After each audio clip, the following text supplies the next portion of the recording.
నేను మరలా చెప్తున్నా, మీరు లేమిలో ఉంటే ఇక్కడ కానుకలు పట్టే సమయంలో కానుక కూడా వెయ్యొద్దు.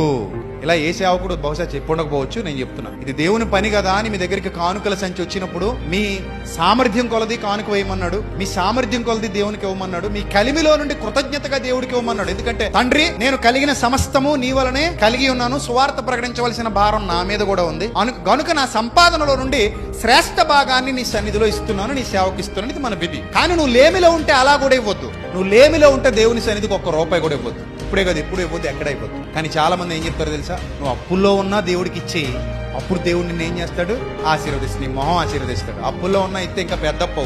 అప్పుల్లో ఉన్నాడు ఎందుకు ఇవ్వాలి, అడ్డంగా మిగిలిపోయినాడు ఇవ్వాలి. అలా చెప్పొచ్చుగా. ఎవడు హ్యాపీగా ఉన్నాడో వాడు కొంచెం ఎక్కువ ఇవ్వగలడు, ఎవడు బాధలో ఉన్నాడో అసలు ఏమీ ఇవ్వలేడు. అది కదా నేర్పించాలి. ఒకరి భారాలు ఒకరు పంచుకోవడం అంటే అదే కదా. అది మానేసి అప్పుల్లోంచి దశంభాగాలు ఇవ్వాలంట. మరి వీళ్ళకి ఏంటి మాయబోధలు. ధనాపేక్ష సమస్తమైన కీడులకు మూలం. సేవకుడు ఆ బాట పట్టాడంటే వాడి గొయ్యి వాడు తవ్వుకున్నట్టే. దేవుడు వాడికి విధించబోయే శిక్ష చాలా ప్రమాదకరంగా ఉంటుంది, చాలా భయంకరంగా ఉంటుంది. అందుకే యాకోబు పత్రికలో చెప్తాడు, బోధకులమైన మనము మరి కఠినమైన తీర్పు పొందుదమని ఎరిగి మీలో అనేకులు బోధకులు అవడం మానేయండి అన్నాడు. చాలా తప్పదు. కానీ బాధ్యత కలిమిలో ఉన్నవాడు మోయలు. ఎంత సులువైన పని అప్పగించాడు మనకి. నిన్నేం కష్టపెట్టాడు దేవుడు. దేవుడు నిన్ను కష్టపెట్టే దేవుడు కాదు, నిన్ను శ్రమ పెట్టే దేవుడు కాదు.